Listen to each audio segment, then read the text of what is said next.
Tantor Audio, a division of Recorded Books, presents Reap by Rickstad, narrated by R.C. Bray.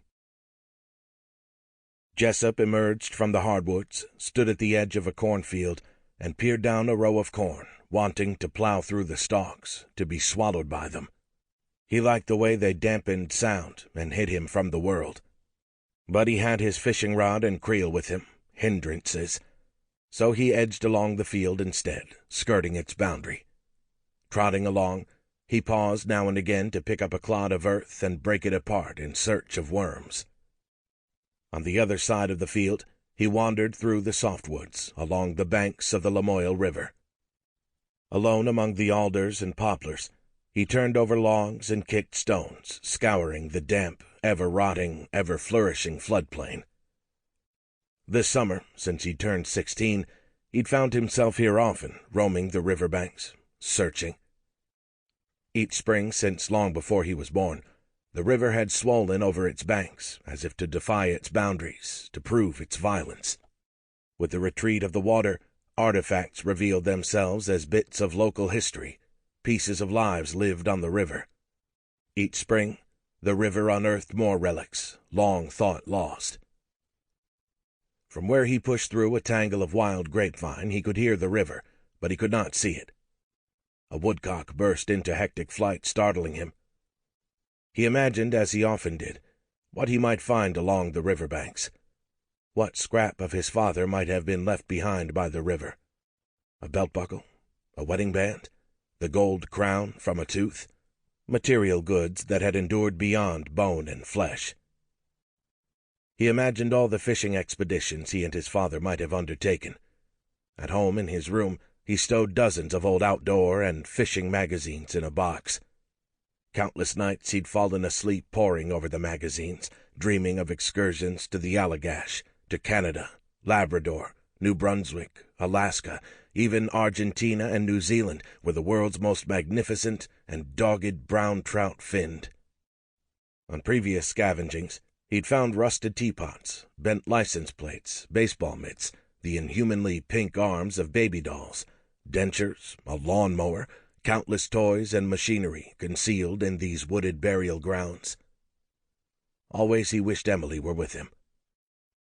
Once he'd found a pocket watch and had taken it home and washed it free of mud and silt, polished it, and secreted it away in a box with his bird nest collection.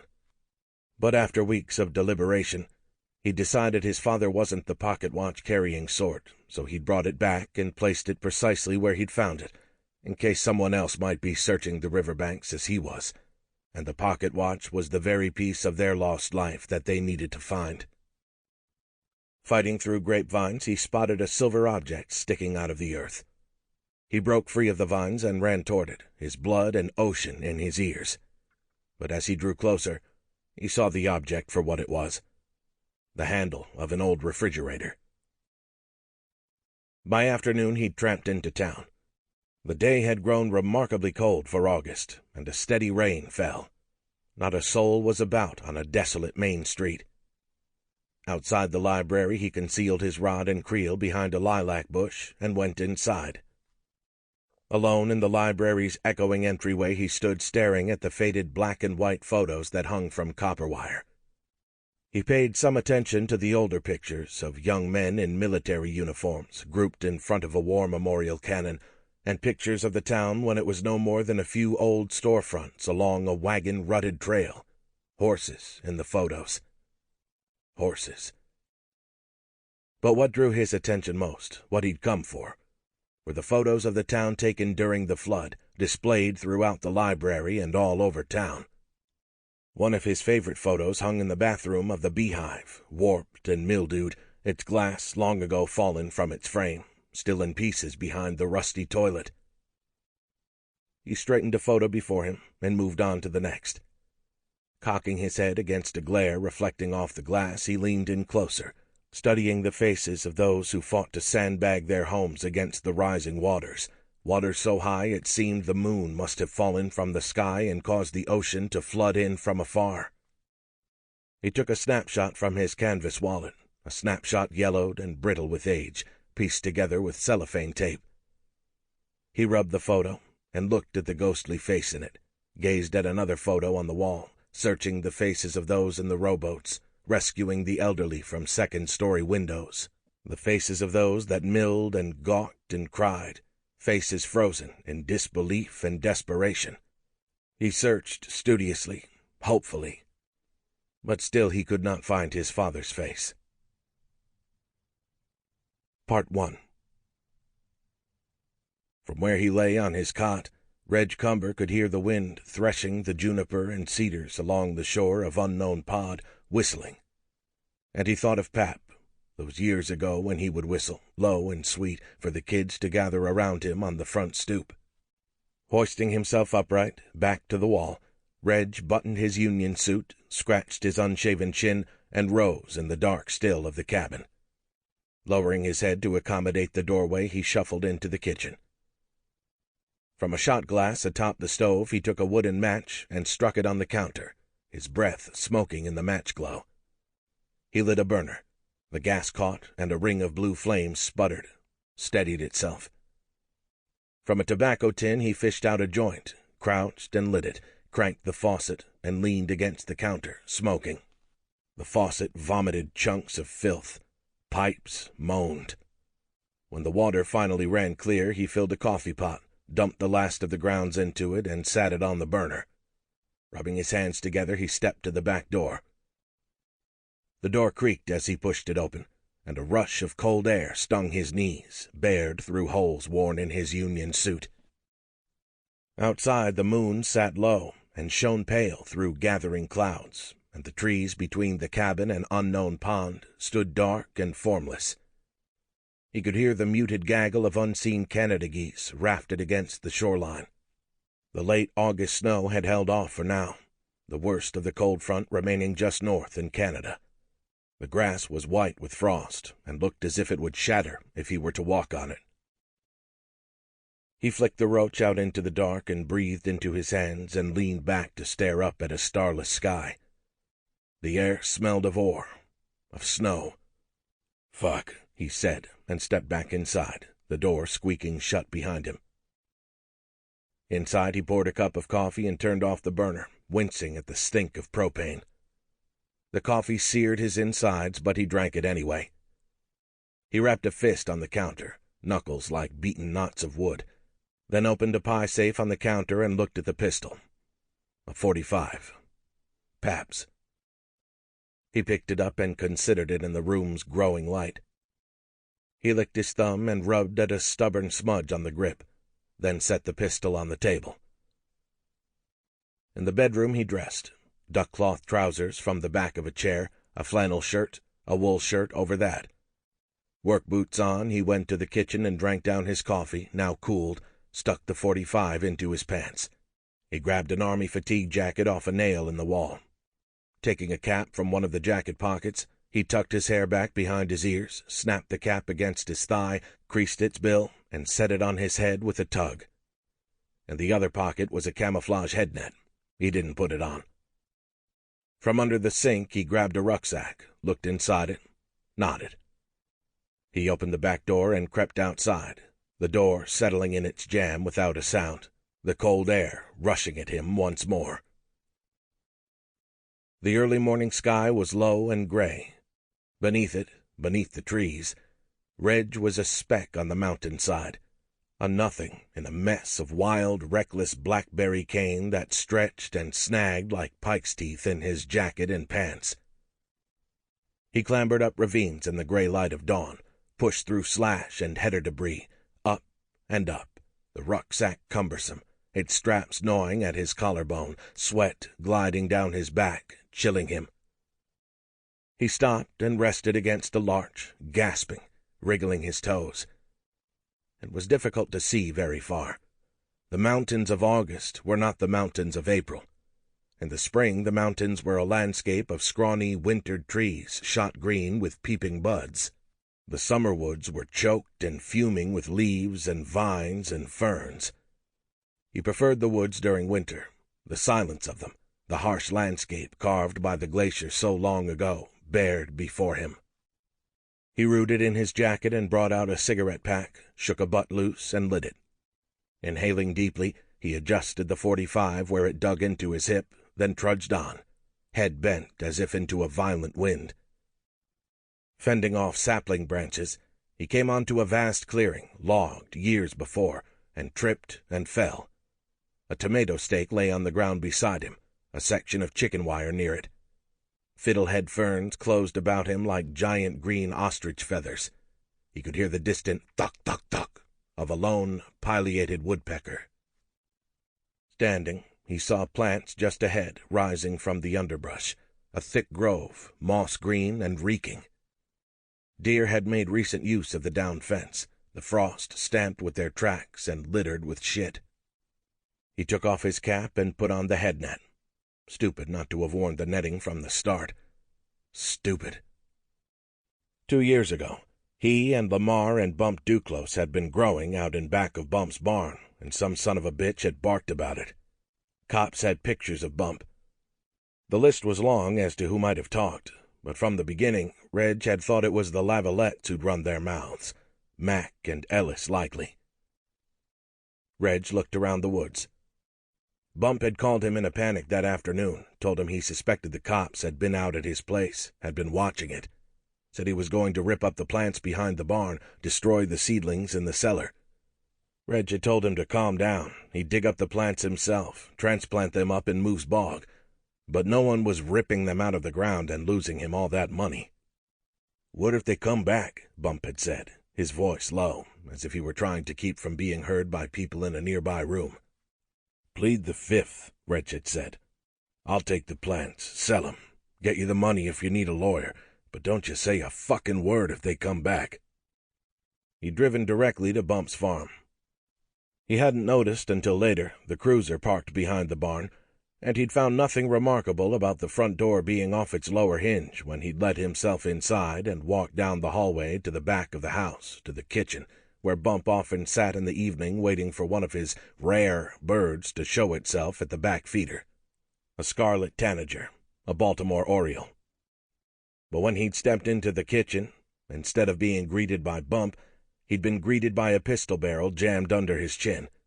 2 men had wrenched his arms behind his back and forced him down flat on the kitchen floor, his face pushed into the grit of road salt and dirt. "Fuck," he'd said, his face ground harder to the floor. "Fuck you." The taste of blood. The troopers had cuffed him and yanked him to his knees, and he'd glanced into the living room to see Bump sitting on the edge of the couch, peering at him through the fingers of his unhandcuffed hands. He'd had a pitiful look on his face, as if he were trying to convey that he was sorry, that he'd had no choice. The fuck.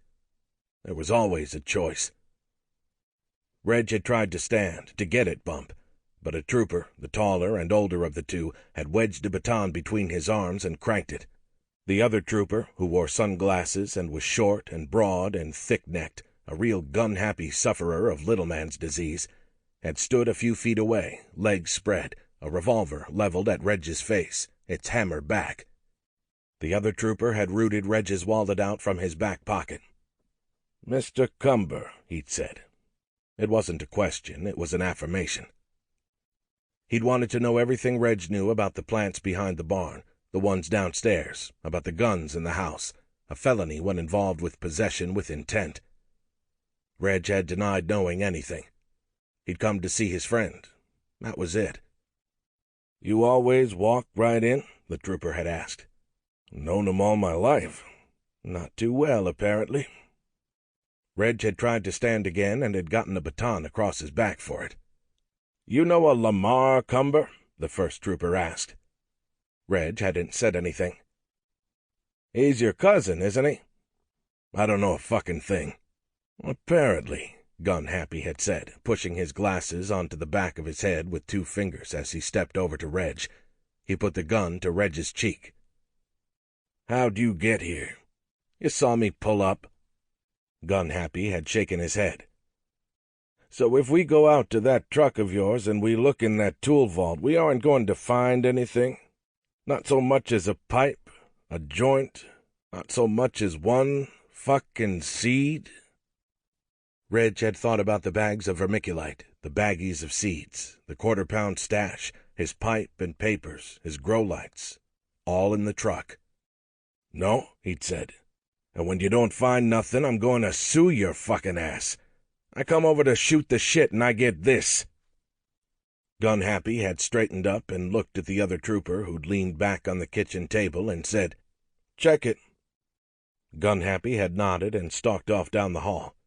The other trooper had walked over beside Reg and looked out the window. A scarlet tanager, a male, plumage bright as blood, had lighted outside on the feeder. "We got you on tape," the trooper had said, so softly that at first Reg had thought he'd been talking to the bird. "The call your friend made to get you over here. We taped it." Reg had tried once again to get at Bump, but the trooper had proved too quick and too vicious with the baton. Reg had found out later that the troopers had arrested Bump immediately, said if he didn't cooperate they'd seize the farm. He'd do 5, minimum, a felony. He'd cooperated. He'd given up Lamar and Reg and the Lavalettes. It showed you. Reg had done 15 months at Fairland. Lamar had 2. Bump had only done 20 days.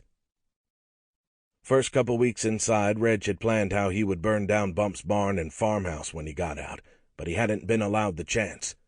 Claude Lavalette, Mac, and Ellis's brother had cut a deal, walked away clean, which made Reg believe they'd been part of it all along somehow. Claude had made it to daylight and come knocking for Mr. Cooperation the day of his relief.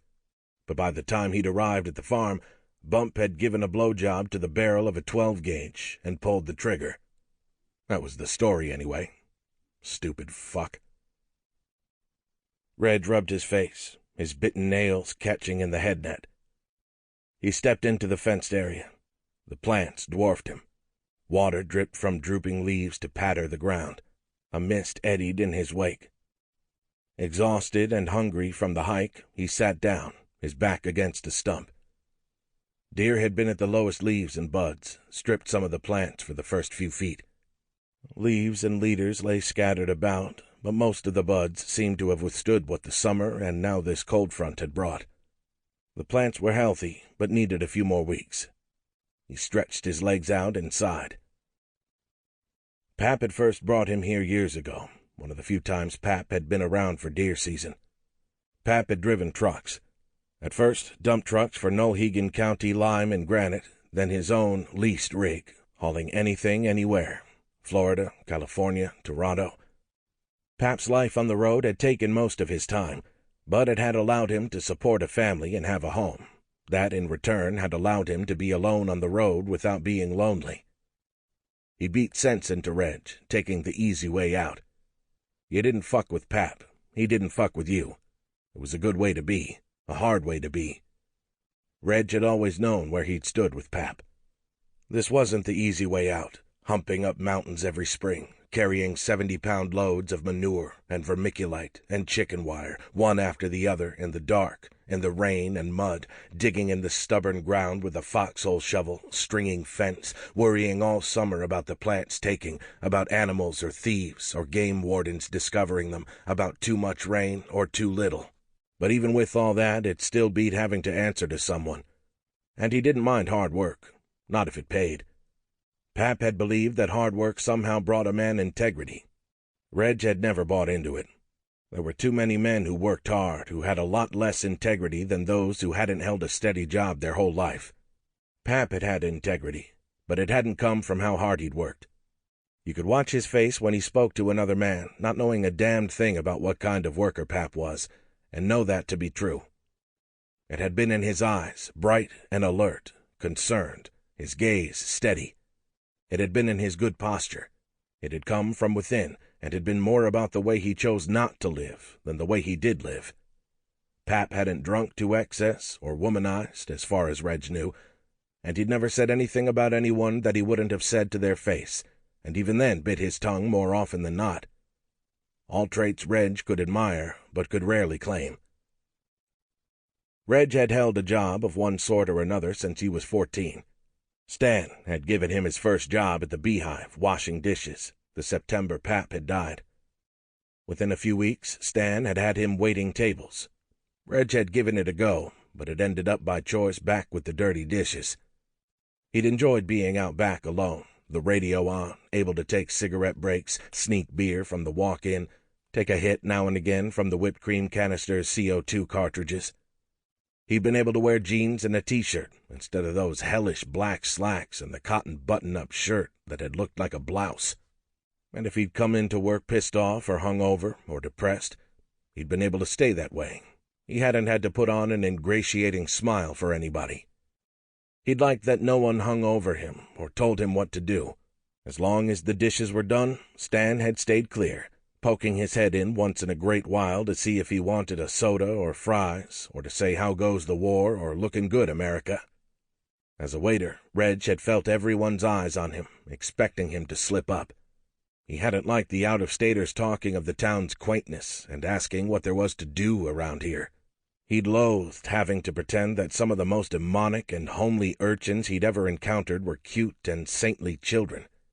He hadn't known how Barb and Ruth, the two waitresses, had handled it, how they'd sucked up to anyone who'd sat in their sections. It was different for them, though. They had families. A family changed things.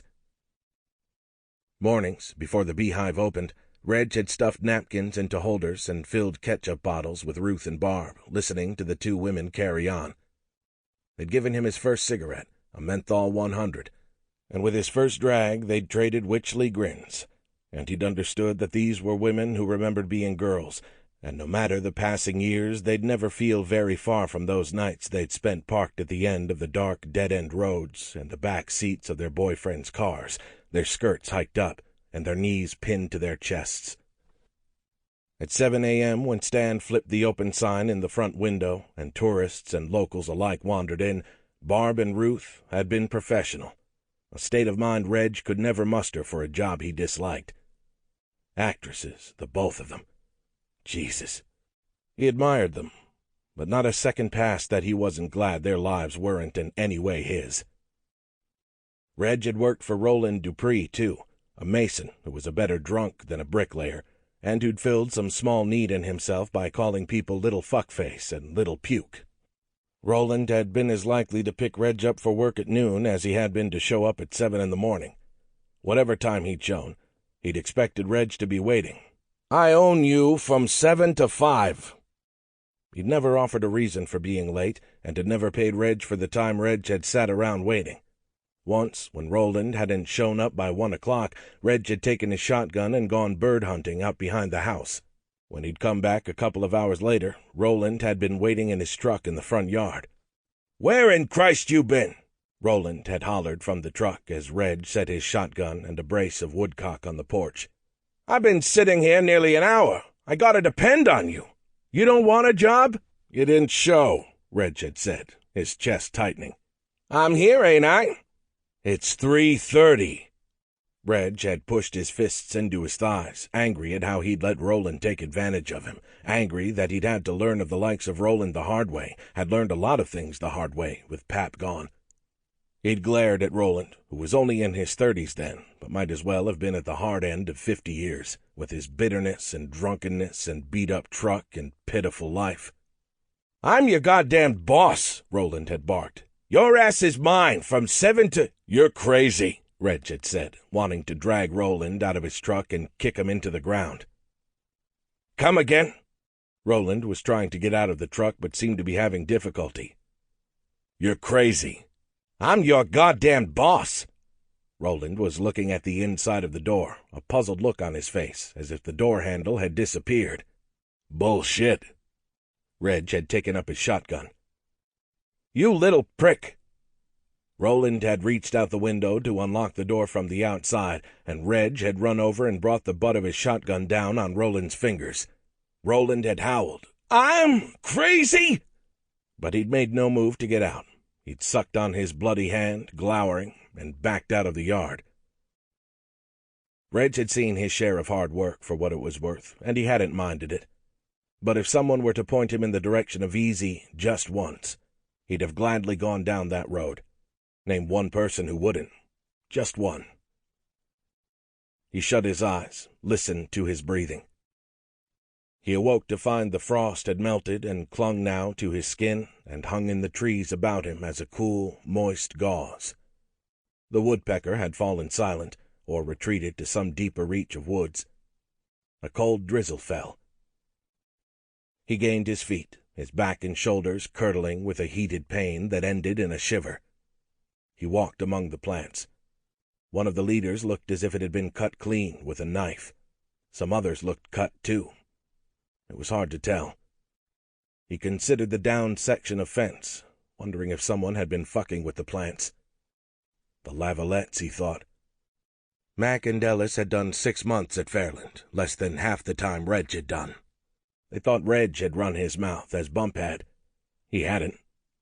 It didn't matter. It wouldn't have mattered to him had it been the other way around. But one thing was certain. They'd better pray it wasn't them fucking with his plants. He lit a cigarette and made his way from the plants. Ferns jigged in the rain. He took a foxhole shovel from the rucksack and unfolded it. He straightened the tomato stake, stretched the chicken wire taut, and with the shank of the shovel pounded the stake until it sank deep into the rocky soil. The woodpecker was hammering away again, closer. Tuck, tuck, tuck, tuck, tuck. I am a bootlegger, Jessup thought as he skulked among the trees. He'd never been this far up Smuggler's Gap. It had been an exhilarating, prosperous expedition. He'd set out early in the dark, the crickets' silence in his ears, and the frost's cold seeping through the bottom of his canvas sneakers as he traipsed logging road and field, pausing periodically to take out his penlight and check the map he'd sketched in his notebook.